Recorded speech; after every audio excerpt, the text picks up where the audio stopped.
everybody. This is Julissa. Thank you so much, everybody, for coming back to my channel. Thank you so much to everybody who's listening in the podcast today, Saturday, March 15, 2025.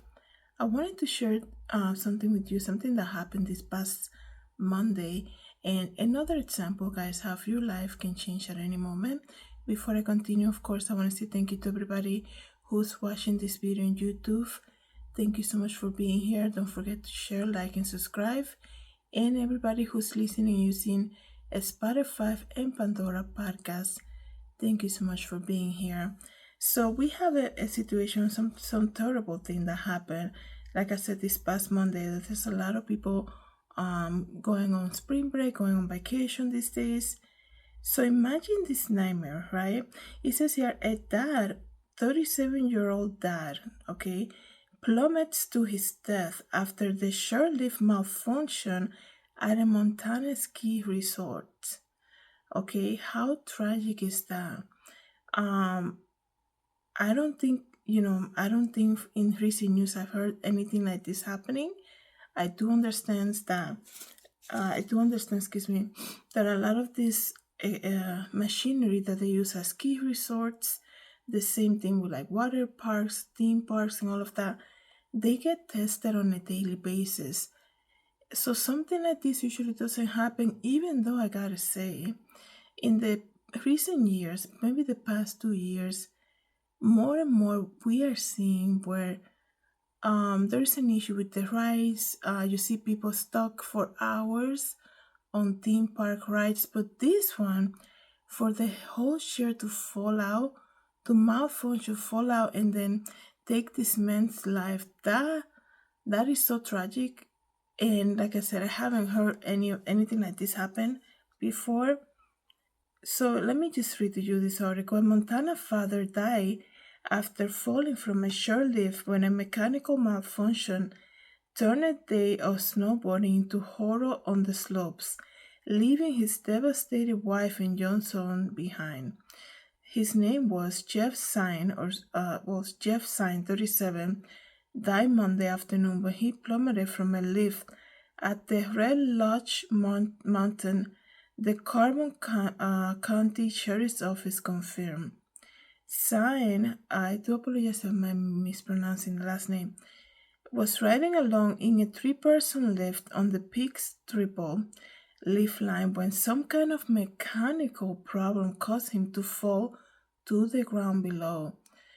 One thing I know, like all these ski trips, and when people go to theme park and they decide to ride this type of things, usually they never go alone, right? You always have, you either with somebody or you have somebody waiting for you on ground, right? How terrifying must have been for him, right?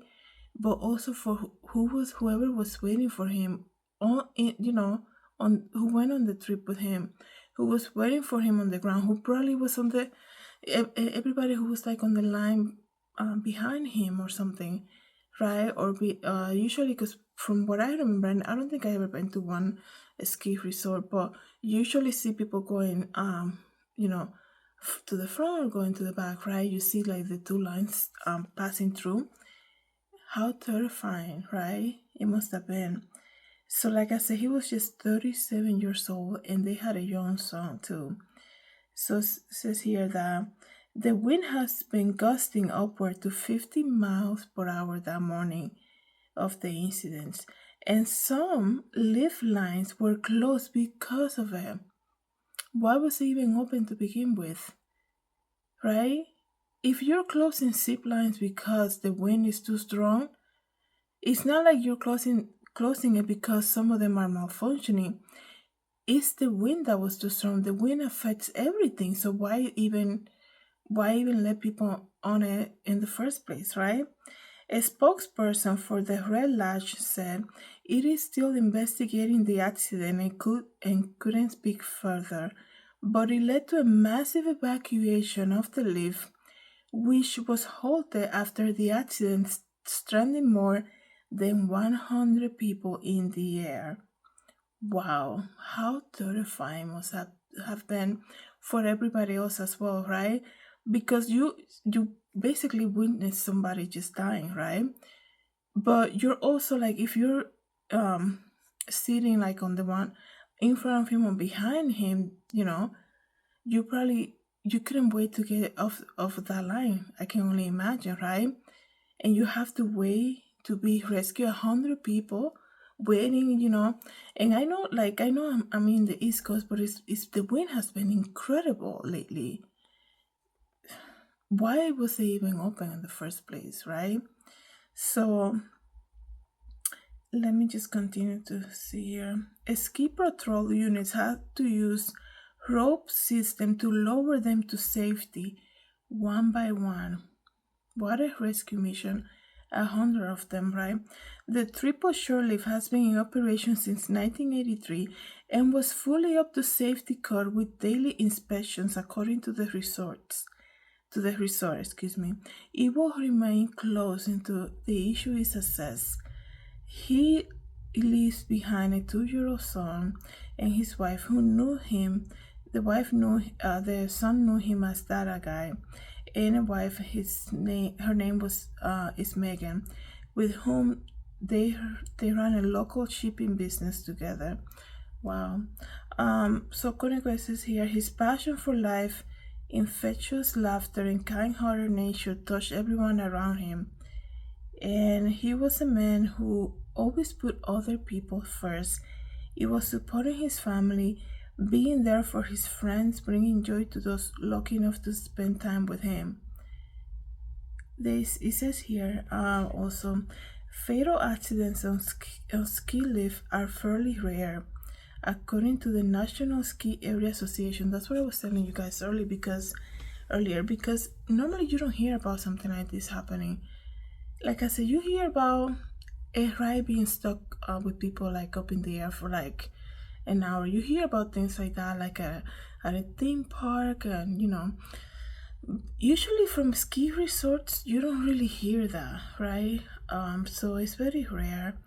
Definitely, as they say, because they knew the wind was too strong. That's why some of the ziplines were not available. So I hope they do the full investigation, like who took the decision, right? Who's behind? Somebody approved them to continue on, and maybe you always have to look at is it worth it really? Because they might have a lot of people signing up waiting to go, and probably a lot of prepaids and things like that. But like if the wind is too strong, it's just there's no negotiating there. You have to shut it down for the whole day or wait. It says here that from 1956 to 2024, there were just 35 fatal incidents, 16 of which were caused by mechanical issues. Before his death, that happened, something also happened in 2020 when a man at Colorado Bell Resort was asphyxiated by a piece of his clothing that became stuck on the lift. Wow, I don't think I ever heard of that one. Another tragic accident. Wow, that's very scary. And usually all these places, you barely are the only person like around. Like there's usually a lot of people, so a lot of people also witness all these tragic things that happen, right? So I also wanted to come here and share this story with you guys. To let you know, the family has opened a GoFundMe campaign to help support the wife and the young son. So I'm gonna leave the link. You guys know that I love to come here and share with you GoFundMe campaigns. It's a way as we can come together and help. Sometimes we hear about stories like this and we're like, oh, that will never be me. I'm never gonna be skiing or something. But even if you pray for the family, right? Pray for the family, or you can even donate financially to the GoFundMe campaign to help the family. You have to remember he's 37 years old, right? With a 2-year-old son and the wife who are left behind. So you can help you can help that way. You can also share the link on your social media anyway, right? Any way that we can come together and help out, it will be very helpful. So let me know, guys, if you are like, do you go skiing or do you normally go skiing? Because I know a lot of there's a big industry. It has never, like, in my opinion, for me, it, I'm more of even when I go to like theme parks, this side note, even when I go to theme parks, excuse me, which I normally don't do, but in the past I would just, all these rides and things like that, it was never like my thing. I know for a lot of people that go skiing, just riding like those chairs is, it's not like they go, compared to other rides, it's not like that. But anyways, you guys, I'm gonna leave the link so we can come together and help the family out. Like I said, thank you so much, everybody, for coming back to my channel. Thank you to everybody who's listening in the podcast. Have a good day, everybody. God bless.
Hi everybody, this is Julissa. Thank you so much for coming to my YouTube channel.